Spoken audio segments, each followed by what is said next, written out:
दोस्तों, आज की हमारी भूली बिसरी फिल्म है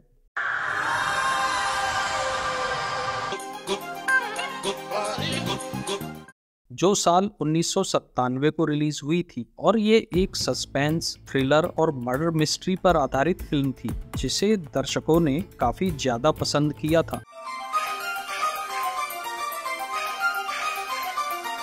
गुप्त फिल्म 90s की दूसरी फिल्मों से काफी अलग थी। यह भी एक कारण था जिस वजह से इस फिल्म का क्रेज उस वक्त लोगों में काफी ज्यादा था। दोस्तों, गुप्त फिल्म को काफी बड़े स्केल पर बनाया गया था उस वक्त। इस फिल्म का बजट लगभग 9.5 करोड़ रखा गया था और इसने लगभग 33 करोड़ की कमाई की थी। इसी वजह से ये बॉक्स ऑफिस पर एक सफल फिल्म साबित हुई थी। फ्रेंड्स, गुप्त फिल्म बॉबी देओल की दूसरी फिल्म थी। अपनी पहली फिल्म बरसात के हिट होने के बाद बॉबी का स्टारडम काफी बढ़ चुका था। गुप्त फिल्म की सफलता के बाद बॉबी की फैन फॉलोइंग काफी ज्यादा बढ़ गई थी। मुख्य रूप से नौजवान लड़के लड़कियों में बॉबी का काफी क्रेज देखने को मिलता था। उस वक्त बॉबी देओल एक यूथ स्टाइल आइकॉन बन चुके थे। गुप्त फिल्म के सॉन्ग्स में बॉबी के द्वारा पहने कपड़े उस वक्त फैशन में आ गए थे, खासकर उनके द्वारा पहना ब्लैक जीन्स और शर्ट। इसी के साथ दुनिया हसीनों का मेला सॉन्ग में जो सन ग्लासेस बॉबी ने पहने थे वो भी युवाओं में काफी पॉपुलर हो गए थे। बॉबी के लंबे बाल भी फैशन सिंबल बन चुके थे। इन सब बातों से हम अंदाजा लगा सकते हैं कि उनकी फैन फॉलोइंग किस लेवल की थी। उस दौर में जो मुकाम शाहरुख खान, सलमान खान और आमिर खान का था, गुप्त फिल्म के बाद माना जा रहा था कि बॉबी भी जल्द उस मुकाम को हासिल कर लेंगे। दोस्तों, गुप्त फिल्म की कहानी शुरू होती है जहां हमें राज बब्बर एक गवर्नर के रोल में दिखे हैं जिनके राजनीतिक जीवन की वजह से उनके काफी दुश्मन होते हैं। उनकी पत्नी के रोल में हमें प्रिया तेंदुलकर दिखी हैं। इन दोनों के बेटे के रोल में हमें साहिल यानी बॉबी देओल देखने को मिले हैं। बॉबी देओल प्रिया तेंदुलकर के पहले पति का बेटा होता है, यानी राज बब्बर बॉबी देओल का सौतेला पिता है। बॉबी देओल का एक छोटा भाई होता है जो उनसे काफी छोटा है उम्र में, क्योंकि वो राज बब्बर और प्रिया तेंदुलकर का बेटा होता है। बॉबी देओल अपने पिता के सेक्रेटरी की बेटी से प्यार करता है। यहाँ सेक्रेटरी के रोल में हमें परेश रावल देखने को मिले हैं और उनकी बेटी के रोल में काजोल। वहीं राज बब्बर के दोस्त और एक बड़े बिजनेसमैन के रोल में हमें दिलीप ताहिल देखने को मिले हैं और उनकी बेटी के रोल में मनीषा कोइराला जो बॉबी देओल की दोस्त भी है। राज बब्बर बॉबी की सगाई अपने दोस्त की बेटी मनीषा कोइराला से करने की इच्छा व्यक्त करते हैं, लेकिन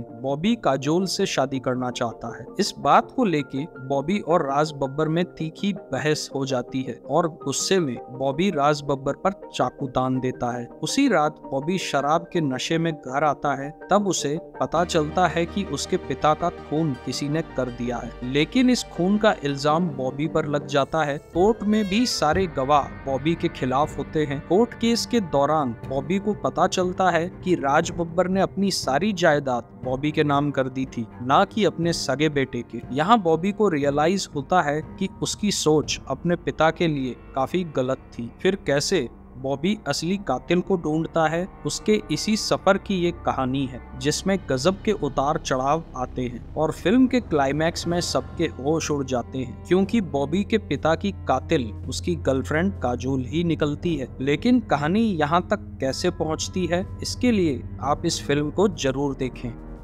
वैसे हम उम्मीद करते हैं कि ज्यादातर लोगों ने इस फिल्म को देख रखा होगा, क्योंकि 90s के दशक की एक काफी पॉपुलर फिल्म है। दोस्तों, मैं यहाँ आपके साथ एक वाकया शेयर करना चाहता हूँ इस फिल्म से रिलेटेड। मैं इस फिल्म को देखने सिनेमा हॉल में गया था। उस वक्त मैं स्कूल में था। इस फिल्म को लेके मैं काफी एक्साइटेड था। जब मैं फिल्म को सिनेमा हॉल में देख रहा था, वहाँ कुछ लोग ऐसे भी थे जो इस फिल्म को दूसरी बार देख रहे थे। इसी वजह से जब फिल्म की शुरुआत होती है और राज बब्बर के मर्डर वाला सीन आता है जहाँ कातिल की शक्ल नहीं दिखाई जाती, उस सीन के दौरान उन लोगों ने जोर जोर से सिनेमा हॉल में चिल्ला के बता दिया कि ये मर्डर काजोल कर रही है और उन्हें ये सब काफी फनी लग रहा था। लेकिन हमारा इस फिल्म को लेकर सस्पेंस खराब हो चुका था। फ्रेंड्स, वो दौर ही कुछ ऐसा था। सिंगल स्क्रीन थिएटर्स में शोर शराबा, हुटिंग, सीटियां, ये सब आम बात थी। फ्रेंड्स, आपकी भी अगर सिंगल स्क्रीन थिएटर्स को लेके कोई खास यादें हैं या कोई वाकया है जो आप हमारे साथ शेयर करना चाहते हैं तो प्लीज हमें कमेंट करके जरूर बताएं। दोस्तों, गुप्त फिल्म में नेगेटिव रोल्स निभाने वाले काफी किरदार हैं जिन पर बारी बारी बॉबी देओल का शक जाता है अपने पिता के कत्ल का, लेकिन इनमें से कोई भी उसके पिता का कातिल नहीं होता है। इन सभी रोल्स में हमें बॉलीवुड के जाने माने विलन्स देखने को मिले हैं, जैसे प्रेम चोपड़ा जो एक करप्ट मिनिस्टर के रोल में है,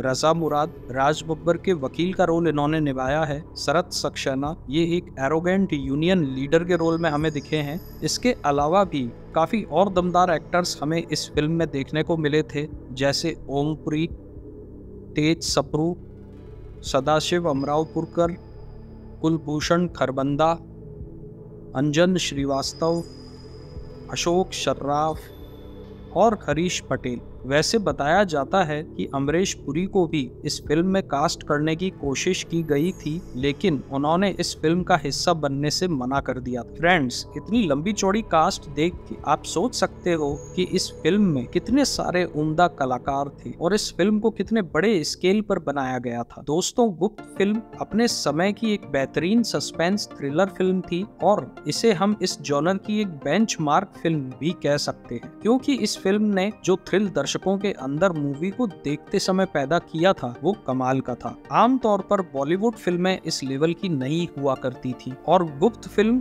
का एक एक सीन फिल्म को देखते समय दर्शकों के अंदर थ्रिल पैदा करता है। फ्रेंड्स, 90 के दशक में जहां आइडियलिस्टिक फिल्में और लव स्टोरीज पर आधारित फिल्में ज्यादा बनती थी, उस वक्त इस तरह की फिल्म बनाना अपने आप में एक खास बात है। वैसे कुछ फिल्म क्रिटिक्स का मानना था कि दर्शक गुप्त जैसी सस्पेंस थ्रिलर फिल्म देखना चाहते थे उस दौर में, लेकिन बॉलीवुड में उन्हें इस टाइप की अच्छी फिल्में नहीं देखने को मिलती थी। यही वजह थी कि दर्शक सस्पेंस और थ्रिल के लिए हॉलीवुड फिल्मों का सहारा लेते थे और उस दौर में Hollywood suspense thriller Hindi dubbed फिल्मों का काफी बड़ा मार्केट था। इस वजह से जब दर्शकों को गुप्त फिल्म देखने को मिली तो उन्होंने इसे हॉलीवुड डब फिल्मों से कंपेयर किया, फिर उन्हें गुप्त फिल्म भी उस लेवल की लगी। इस कारण गुप्त फिल्म को भी दर्शकों का प्यार मिला।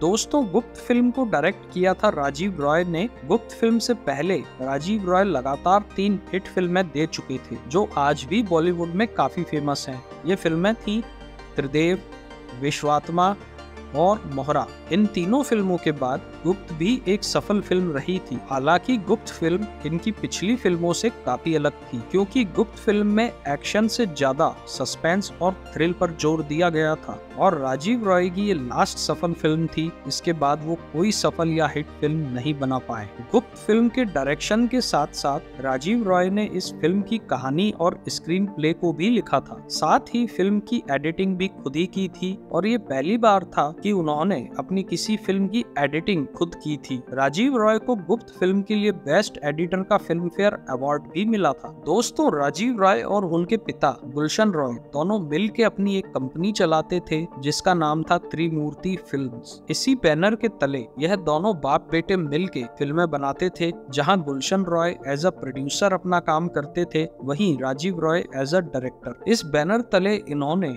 युद्ध, त्रिदेव, विश्वात्मा, मोहरा, गुप्त, प्यार, इश्क और मोहब्बत और असंभव जैसी फिल्मों का निर्माण किया था। इन फिल्मों से पहले त्रिमूर्ति फिल्म्स को गुलशन राय अकेले संभालते थे, जहां इन्होंने इस बैनर तले काफी फिल्मों को प्रोड्यूस किया था और इनकी फिल्मों को यश चोपड़ा और सुभाष घई जैसे फेमस डायरेक्टर डायरेक्ट किया करते थे। राजीव रॉय के डायरेक्टर बनने से पहले त्रिमूर्ति फिल्म्स ने जॉनी मेरा नाम, जोशीला, दीवार, त्रिशूल और विधाता जैसी बड़ी बड़ी फिल्मों का निर्माण किया था। साल 2004 में गुलशन रॉय का निधन हो गया। इसके बाद राजीव रॉय ने भी खुद को फिल्मों से दूर कर लिया था और साल 2004 के बाद उन्होंने किसी फिल्म का निर्माण नहीं किया है। दोस्तों, राजीव राय अपनी फिल्मों का म्यूजिक खुद अपनी कंपनी त्रिमूर्ति फिल्म्स के माध्यम से रिलीज किया करते थे, लेकिन गुप्त फिल्म के म्यूजिक राइट्स के लिए टिप्स कंपनी ने राजीव राय को काफी मोटी रकम ऑफर की थी। इस कारण उन्होंने गुप्त फिल्म के म्यूजिक राइट्स टिप्स कंपनी को सेल कर दिए थे। दोस्तों, गुप्त फिल्म के लीड रोल के लिए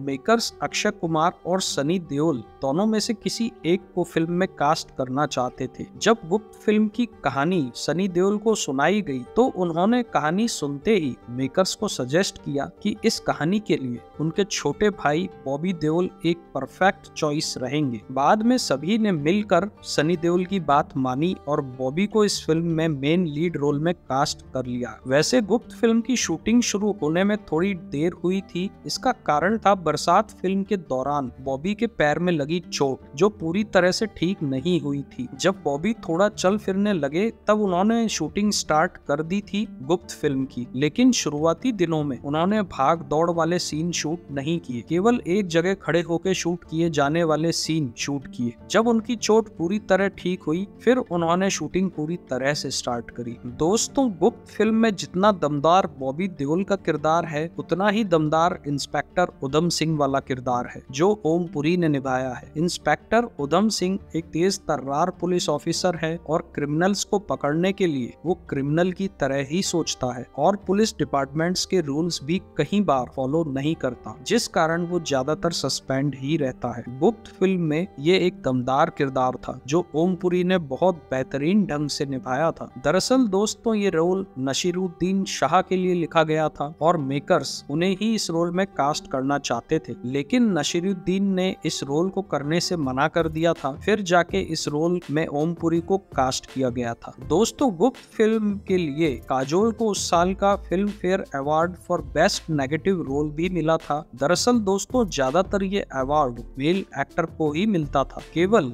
2 बार ये अवार्ड किसी फीमेल एक्ट्रेस को मिला है। पहली बार काजोल को गुप्त फिल्म के लिए और दूसरी बार प्रियंका चोपड़ा को ऐतराज फिल्म के लिए। हालांकि कुछ साल पहले अब इस अवार्ड को डिसकंटिन्यू यानी शो से हटा दिया गया है। दोस्तों, गुप्त फिल्म का एक फेमस सीक्वेंस है जहां बॉबी देओल जेल से भागने का प्लान बनाता है। उसके लिए वो एक सुरंग खोदता है और उसके सारे जेल से भाग जाता है। यह sequence Hollywood film Shawshank redemption से इंस्पायर था। गुप्त फिल्म का ये सीक्वेंस भी काफी पॉपुलर हुआ। दोस्तों, गुप्त फिल्म में हमें पहले बॉबी देओल के अपोजिट रवीना टंडन देखने को मिलने वाली थी। इन दोनों के कुछ फोटोशूट भी साथ में हुए थे और फिल्म इन दोनों के साथ अनाउंस भी हो चुकी थी, लेकिन बाद में इस फिल्म से रवीना टंडन का नाम हटा दिया गया। फ्रेंड्स, पहले फिल्म के मेकर्स चाहते थे कि काजोल वाला रोल मनीषा कोइराला करें और मनीषा कोइराला वाला रोल काजोल, लेकिन उस वक्त मनीषा कोइराला नेगेटिव रोल नहीं करना चाहती थी। इस कारण उन्होंने दूसरा वाला रोल करने में ज्यादा इंटरेस्ट दिखाया और नेगेटिव वाले रोल में फाइनली काजोल को कास्ट किया गया। एक वक्त मनीषा वाले रोल में करिश्मा कपूर को भी कास्ट करने पर विचार किया गया था, लेकिन बाद में ये आइडिया ड्रॉप कर दिया गया था। दोस्तों, वैसे बताया जाता है कि गुप्त फिल्म का प्लॉट इंस्पायर था साल 1967 में आए एक इंग्लिश नॉवेल